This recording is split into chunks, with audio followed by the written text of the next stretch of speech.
साक्षी गुप्ता और आप देख रहे हैं एसपीएन 9 न्यूज।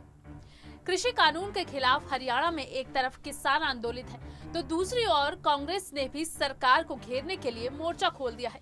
पूर्व मुख्यमंत्री भूपेंद्र सिंह हुड्डा ने मनोहर लाल खट्टर के नेतृत्व वाली बीजेपी जेजेपी गठबंधन सरकार के खिलाफ विधानसभा सत्र के पहले ही दिन अविश्वास प्रस्ताव लाने का फैसला किया है।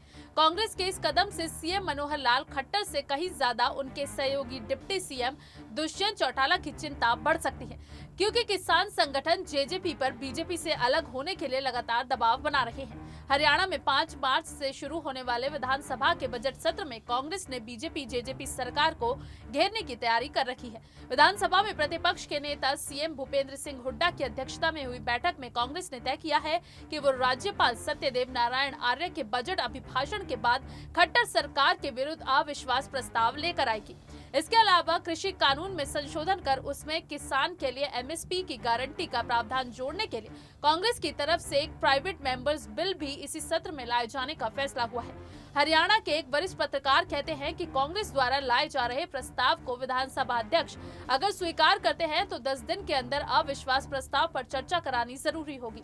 ऐसे में अविश्वास प्रस्ताव से मनोहर लाल खट्टर सरकार के लिए कोई बड़ा खतरा नहीं है, क्योंकि कुछ जेजेपी विधायकों के बागी रुख अपनाने के बाद भी निर्दलीय विधायकों के जरिए सरकार बहुमत का नंबर हासिल कर सकती है। लेकिन सदन में अविश्वास प्रस्ताव पर चर्चा के दौरान डिप्टी सीएम दुष्यंत चौटाला को भी बोलना पड़ेगा।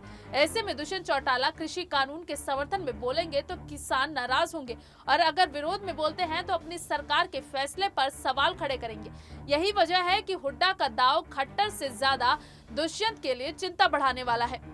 बता दें कि दुष्यंत चौटाला खुद को पूर्व मुख्यमंत्री चौधरी देवीलाल के असली सियासी वारिस बताते हुए किसान नेता के तौर पर हरियाणा में अपनी सियासी जगह बनाना चाहते थे, लेकिन अब किसान आंदोलन में जेजेपी का मौन धारण करना कहीं न कहीं किसानों में गुस्से का कारण बन गया है। हरियाणा के जिंद जिले में जेजेपी का गठन हुआ था और वहीं पिछले दिनों हुई खाप पंचायत ने जेजेपी विधायकों को बीजेपी से गठबंधन तोड़ने का दबाव बनाया था। हरियाणा में 2019 में हुए विधानसभा चुनाव में बीजेपी पूर्ण बहुमत तो नहीं पा सकी, लेकिन वो दुष्यंत चौटाला की जेजेपी के 10 विधायकों के समर्थन से हरियाणा में सरकार बनाने में कामयाब रही। जेजेपी को चुनाव में ग्रामीण इलाकों में वोट मिला था और पार्टी का राजनीतिक आधार भी किसान और मजदूर वर्ग माने जाते हैं। यही वजह है कि किसानों की नाराजगी दुष्यंत चौटाला को लेकर ज्यादा है। पूर्व मुख्यमंत्री भूपेंद्र सिंह हुड्डा ने कहा था, हरियाणा में बेमेल सरकार बनी है। जेजेपी को बीजेपी के खिलाफ जनादेश मिला, जिसका दुष्यंत चौटाला ने सम्मान नहीं किया। कुर्सी के खातिर किसानों के मुद्दे से समझौता कर लिया है। हरियाणा में खट्टर सरकार को सहयोग दे रहे जेजेपी का मूल वोटर जाट और किसान माने जाते हैं। किसान आंदोलन के कारण एनडीए के सहयोगी जेजेपी पर काफी दबाव है। किसान को लेकर हरियाणा में गांव-गांव पंचायत हो रही है, जिससे दुष्यंत चौटाला के खिलाफ माहौल बनता जा रहा है। हालांकि दुष्यंत चौटाला आश्वासन दे चुके हैं कि उनके रहते किसानों के हित पर आंच नहीं आने दी जाएगी, लेकिन किसान संगठन और खाप पंचायतें उन पर बीजेपी से अलग होने के लिए लगातार दबाव बना रही हैं। बिनाइन खाप के नेता नफे सिंह कहते हैं कि चौटाला के विधायक किसानों के वोट से जीतकर सरकार में हिस्सेदारी किए बैठे हैं और आज किसानों के मुद्दे पर खामोश है। उन सभी का हमने समाज बहिष्कार कर रखा है। वो कहते हैं कि दुष्यंत चौटाला को जिंद के उचाना सीट से विधायक बनकर उप मुख्यमंत्री की कुर्सी मिली है, जबकि उनकी मां नैना चौटाला दादरी के बाडरा सीट से विधायक है। किसानों ने उनका खुलकर समर्थन किया है, लेकिन किसान के दुख में वो साथ नहीं दे रहे हैं। वहीं दादरी के निर्दलीय विधायक सोमवीर सांगवान ने किसान आंदोलन और खापों के दबाव में चेयरमैन की कुर्सी से इस्तीफा देने के बाद सरकार से अपना समर्थन वापस ले लिया है। सोमवीर सांगवान ने कहा था कि सरकार में हिस्सेदारी सबको अच्छी लगती है, लेकिन किसान पर अत्याचार से समाज में काफी रोष है और उसी के चलते उन्होंने सरकार से समर्थन वापस लिया है।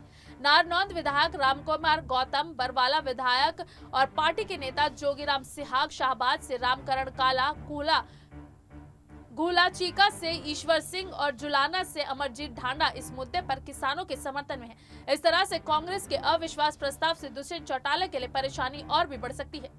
ऐसे में अब देखना यह होगा कि कांग्रेस किस तरह से दुष्यंत चौटाला और सीएम मनोहर लाल खट्टर के लिए परेशानी का सबब बनती है। फिलहाल के लिए बस इतना ही। बाकी देश और दुनिया से जुड़ी ताज़ा तमाम अपडेट्स के लिए आप जुड़े रहिए एसपीएन 9 न्यूज के साथ। और अगर आपको हमारा ये वीडियो पसंद आया है तो इसे लाइक, शेयर एंड कमेंट जरूर करें। साथ ही साथ हमारे चैनल एसपीएन 9 न्यूज को भी जरूर सब्सक्राइब करें।